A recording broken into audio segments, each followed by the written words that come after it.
Hello, friends, and welcome back to Malicious Compliance Stories. Let's dive into a story of quiet revenge, hazmat suits, and a fertilizer company that learned a hard lesson. But before we begin, best way to support our channel is to leave comments, like, and subscribe with a turned-on bell so you don't miss the new video every single day. Here we go. Chemical plant neighbor was a nightmare until my coworker gave them a taste of the law. For far too many years, I worked in a retail plumbing store. There were two of us that worked the counter. The other guy, Tim, was, generally speaking, a very nice, well-mannered guy, always polite to everyone. He worked opening shift, I worked closing. Over the back fence of our parking lot was a chemical plant that manufactured fertilizer. They were the worst neighbors in so many ways, but one of the most obnoxious things they did was to have trucks arrive with various chemicals for their plant, and they just dump raw, powdered crap into the parking lot and have their workers, with no protective gear, start shoveling it into bags. We'd have to literally hose our cars off to be able to see to drive home at night. I'm amazed I never saw anyone working there with an extra hand growing out of their forehead. And one day, a bigger than usual truck, a tractor trailer, was parked up next to the gate into our back parking lot, close enough that Tim couldn't get past it to get to the back door without actually climbing over it, and the alarm system was configured such that there was only a delay to disarm it before it went off, and called the police if you came in the back door. Open the front door and we get charged by the police department for a false alarm.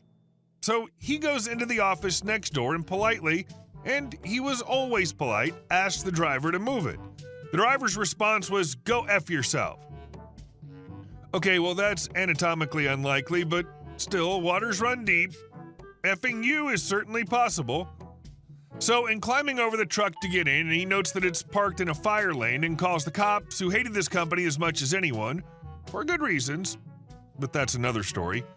So they showed up quickly and told the driver, "There's a tow truck on the way, you have until it gets here to move your truck." The truck was moved quickly. But that's only the beginning of those still waters. There's still the sharp rocks at the bottom.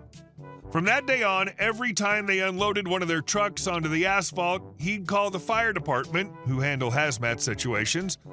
The first couple of times, their excuse was, well, the truck was broken, and this was the only way we had to unload it. About the third time, they started writing citations. Expensive citations. After a few more times, I came back from lunch one day to find a fire truck parked in the alley and guys in hazmat suits taking core samples out of their parking lot.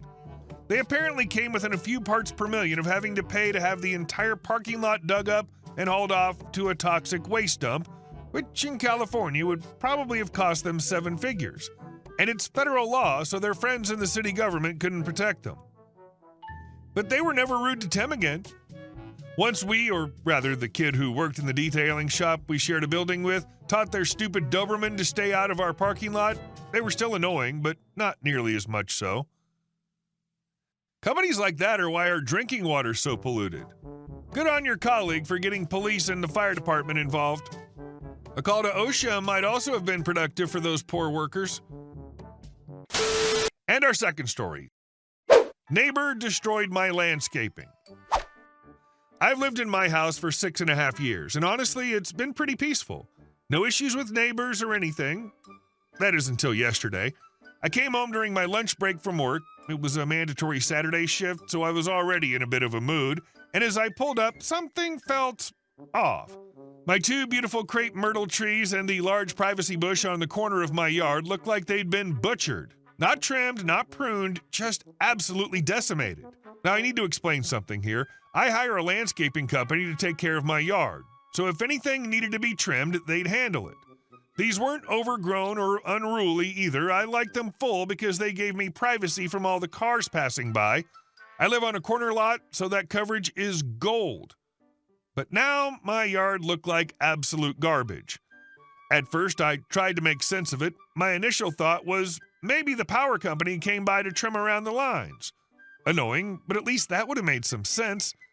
I walked around the house to check for one of those flyers they leave behind when they do maintenance, but instead, I found the culprit. There he was, my neighbor, just casually hacking away at my trees and bush like it was his job. I froze for a second because I couldn't believe what I was seeing. This guy was on my property holding his gardening tools, just going to town. And let me tell you, I snapped. I walked right up to him and said, "What the F are you doing? This looks like crap. Get the F out of my yard and don't you ever step foot here again." You know what this guy had the audacity to say? He looked me in the eye and said, "I was doing you a favor." A favor? Oh, sure, because everyone loves a neighbor who takes it upon themselves to destroy their landscaping without asking. I told him again to get off my property, grabbed my phone, and called the police. I was done. When the cops arrived, I explained the situation, filed a police report, and made it clear I wanted him served with a no trespassing order. This wasn't just an overstep, this was trespassing and vandalism. My property, my plants, my privacy, all ruined because he thought he had some kind of right to help without permission. The next morning, I saw him in his yard, sulking like he was the victim. He didn't even apologize. And honestly, I don't care if he thinks I'm the bad guy. He destroyed the look of my yard and obliterated my privacy.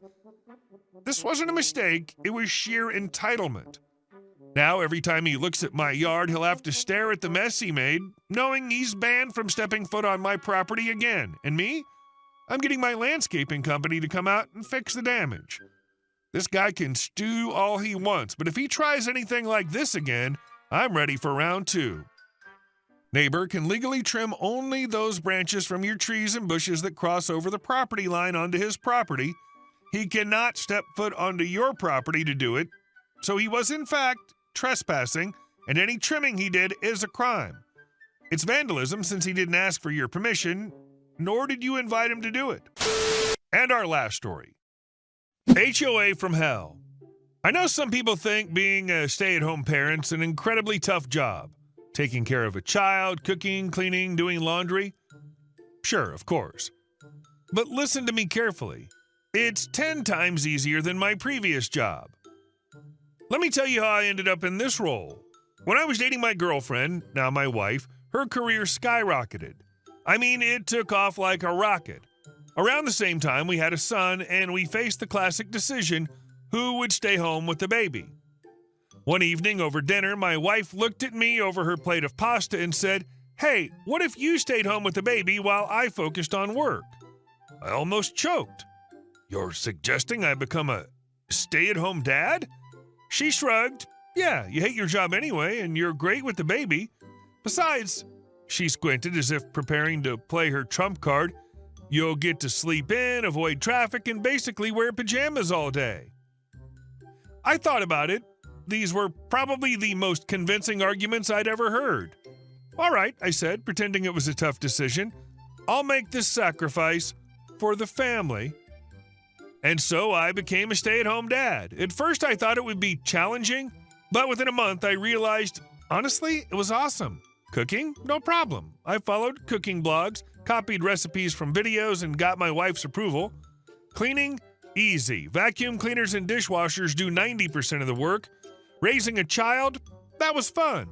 We built pillow forts, ate cookies and blanket tents, and pretended dinosaurs were attacking. Honestly, it was the most relaxing period of my life.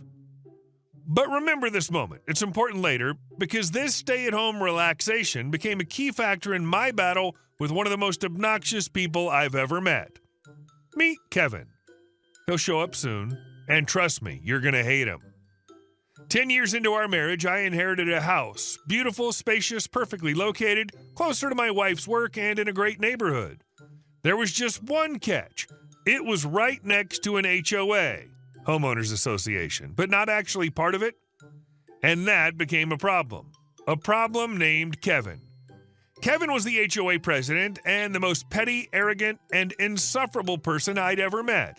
He showed up at my door just days after we moved in. "Good afternoon," he said with a fake smile. "I'm Kevin, head of the HOA. I'd like to discuss some rules and requirements with you." I looked at him, then at the HOA branded pamphlet he was holding. "Oh, cool, but my house isn't part of your HOA. "Well," Kevin smirked and tilted his head like he was talking to a child, "the HOA governs the entire neighborhood, so you might as well follow our rules." "Nope," I said flatly, "that's not how it works." Kevin narrowed his eyes but kept going. You see, your fence doesn't meet HOA standards. You'll need to take it down. Oh, and the gate too, right? I smirked. Oh, so you're already familiar with our guidelines. Wonderful, Kevin nodded enthusiastically. Yes, the gate has to go as well. And also, here are some fines for non-compliance.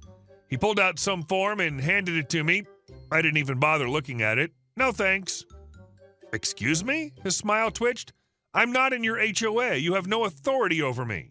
Kevin's expression darkened. That's an uncooperative attitude.